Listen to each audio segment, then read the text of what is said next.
Takže Goodspeed, zdraví příznivce a návštěvníky našeho webu. Dneska si trošku odskočíme do reality a představíme si dvě zbraně v ráži 9 mm. Představíme si rakouského Glocka a představíme si, a tím začneme, výrobek české zbrojovky ČZ75 SP1 Shadow. Kapacita zásobníků 18 ran. Kontrola, zda zbraně není nabitá. Rána jistoty. Tato zbraň má ocelový rám. Z výroby má světlovodnou mušku, taktické hledí, sportovní. Spoušťový mechanismus, který pracuje v režimu single action, double action. Double action, kdy dochází k napnutí bicího mechanismu a následnému uvolnění. Single action, po každém výstřelu dojde k natažení závěru, k natažení bicího mechanismu a spouští pouze uvolňujeme. To je vidět, že prostě spoušť této zbraně je naladěná opravdu sportovně, její odpor je minimální. Co se týče mířidel k akční střelbě, úplně ideální, kde je potřeba rychle usadit mušku do hledí. Sami vidíte, že světlovodná muška tomu opravdu napomáhá a zrychluje celý ten proces. Lišta pro příslušenství, laser, svítilna, váha 1180 gramů, která je počítaná bez zásobníku, se zásobníkem naplněným, naskočí váha o dalších 300 gramů. Je to opravdu těžká zbraň, je vhodná opravdu pro ten sport, kde vlastně zase ta váha je výhodou. Ta zbraň je dobře vyvážená, má nízký zdvih. Na této zbraně za těch 1000 nastřílených nebylo žádný selhání. Je opatřená vnější pojistkou, zajištěno, odjištěno, pojistka je oboustranná. Zde máme záchyt závěrů. Uděláme si rozborku této zbraně. Na zbraní ČZ se rozborky dělají jedním způsobem. Na závěru je riska oproti na těle je riska. Risky se překryjí přes sebe, vytáhne se záchyt závěru čep.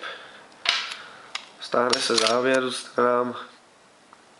zůstane nám tělo zbraně, kde je vidět spouštěcí mechanismus, bicí mechanismus. Nic složitýho.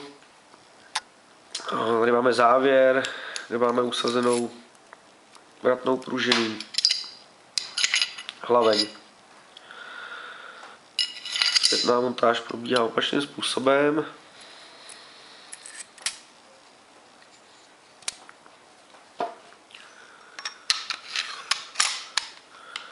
Zase disky proti sobě. Vrátíme čep. Kontrolujeme, že všechno chodí jak má.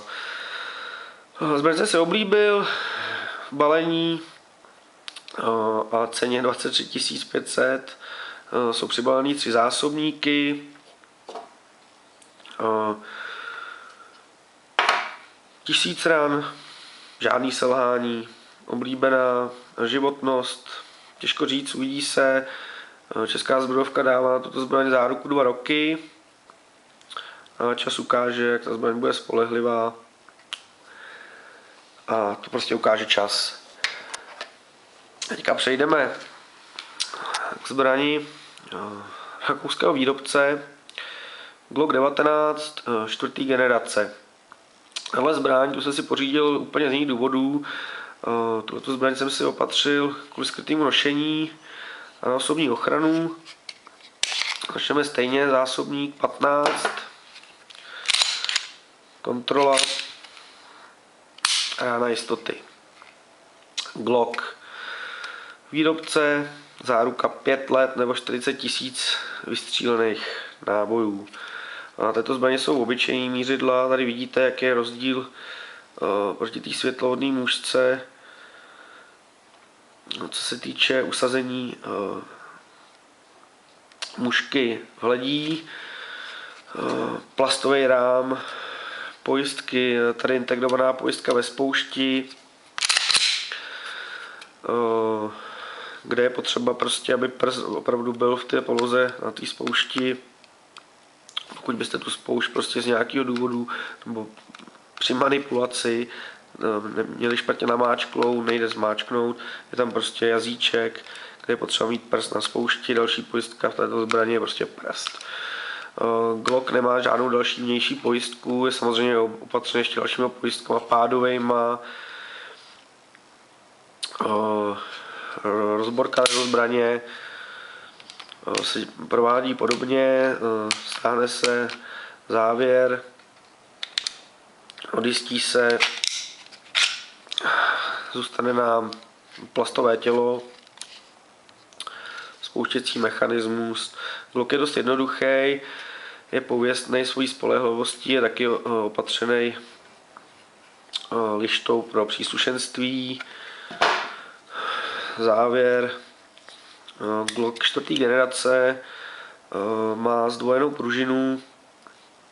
Mělo by to zmenšit zpětný rázy, protože přece jenom je to plastová pistole, nebo plastové tělo, ta váha téhle zbraně je prostě 595, je poloviční oproti ČZ 75.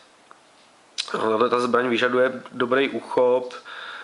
Některým lidem, kteří prostě tu zbraň špatně drží, tak při výstřelu nedochází k přebití. Je prostě potřeba tu zbraň dobře držet. Jinak rozborka to samý, hlaveň s nábojovou komorou, vratná pružina. Spolehlivost, to je to, proč si Glocky lidi oblíbili.